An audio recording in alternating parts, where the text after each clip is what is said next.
राज ठाकरे और उद्धव ठाकरे साथ आने की चर्चाओं पर शिवसेना विधायक संजय गायकवाड़ ने प्रतिक्रिया दी है। उन्होंने कहा, अगर दोनों भाई 10 या 15 साल पहले साथ आ जाते तो महाराष्ट्र की तस्वीर कुछ और होती। अब साथ आने की बात करने में बहुत देर हो चुकी है। उद्धव ठाकरे के अजीबोगरीब गठबंधन ने उनका जन समर्थन खत्म कर दिया है। या दोन्ही बंधूंना एकत्र येण्याबाबत जे काही चर्चा चालू आहेत, मला वाटतं या गोष्टीला खूप उशीर झालेला आहे। ही दोघं जर 10-15 वर्षांनी एकत्र आले असते तर कदाचित महाराष्ट्र चित्र वेगळं असतं। उद्धव साहेबांनी जो बाळासाहेबांचा विचार सोडून, शिवरायाचा विचार सोडून जे काही विचित्र आघाडी त्या ठिकाणी केलेली आहे, त्याच्यामुळे आज जनाधार संपलेला आहे आणि त्याच्यामुळे युतीचा काही फायदा होईल असं वाटत नाही। आर्थिक स्थिती कमी नाही आहे, पण लाडक्या बहिणीमुळे राज्य संकटात आलेलं आहे, हे काही नाकारता येत नाही।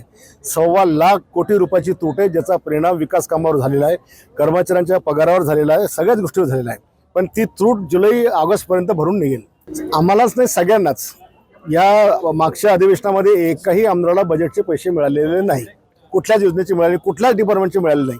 त्याच्यामुळे लाडक्या बहिणींना पण सांभाळायचं असल्यामुळे कुठला आमदार काही बोलला नाही की आता एवढं वर्ष संकटात काढायला लागेल, पण पुढच्या बजेटच्या वेळेला समाधानकारक होईल।